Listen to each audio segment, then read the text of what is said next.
And yun, ito nga pala yung ginawa nating full sleeve project, 3 consecutive days. Yan, sinervice natin yan sa Quezon City, si Bossing from Qatar. Bali, nagpatattoo siya, nag-down siya, nasa abroad pa siya to avail a free layout and schedule.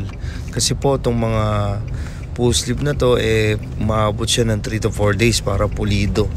Pero yung 3 days okay na rin naman yan kasi nag-start ng umaga hanggang gabi, then pahinga, tapos kinabukasan ganun ulit. Kaya yan, wala naman kasing trauma, dahan-dahan lang, and at the same time meron din tayong numbing spray.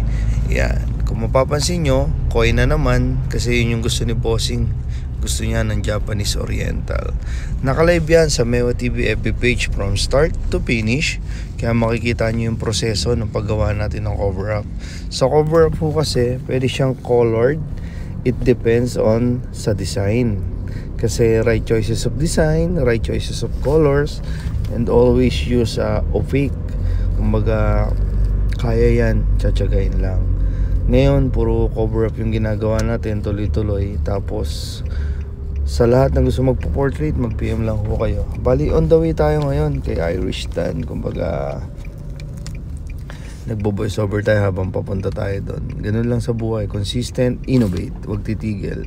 Document, and isigaw mo sa mundo kung ano yung offer mo.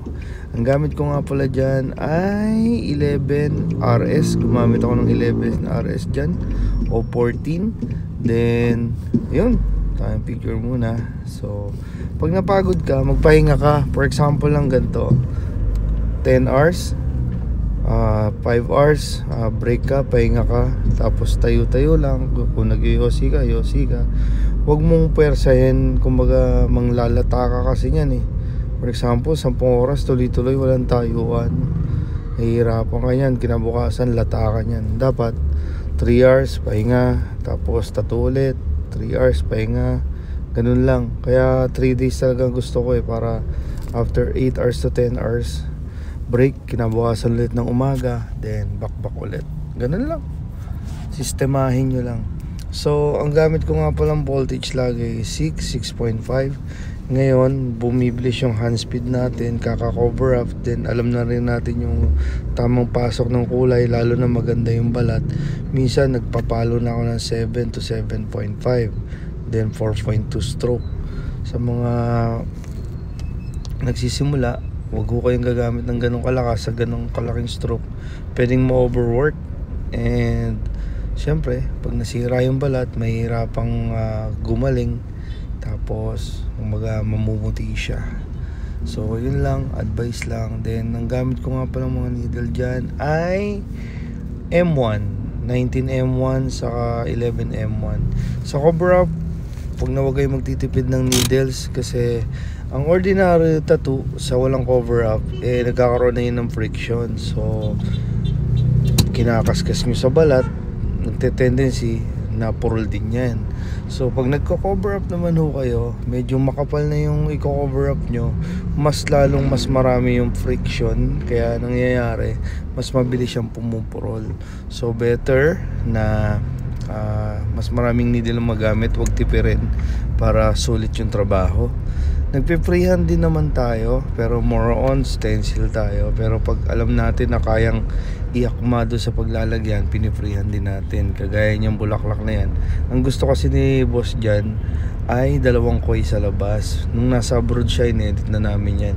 Ang kagandahan ho kasi pag nag-down ho kayo, nasa abroad pa lang kayo, nare-revise na natin ng nare-revise. And then pagdating natin sa actual, i-revise pa natin, i-explain natin na better tong ganito, better yung ganyan. Ang ginagawa ko kasi, boss, ganito, para hindi ka malito, unahin muna natin yung offer, and then pag-usapan natin kinabukasan kung ano yung magandang gawin sa baba. Kung gusto mo yung decision mo, or kung gusto mong makinig sa akin, better. So ang ginawa namin ngayon, nilagyan ko ng bulaklak dyan. Sinetap ko from upper to lower para connected dun sa upper part ng cover up na hindi halata dun sa lower part. And then Japanese Oriental yung datingan, close sa mga wing bar. Tapos yung koi is in-inner na lang namin. So, pwede kayong gumamit lalo na sa mga waves, finger waves. Masarap gumawa ng finger waves. Idodrawing mo siya, and then pag dinrawing mo siya, mag bloodlines ka muna ng 3RL. Kasi once na dinirekta mo yan ng 14 or 11RL or 7, matigas yung palo ng waves nyo.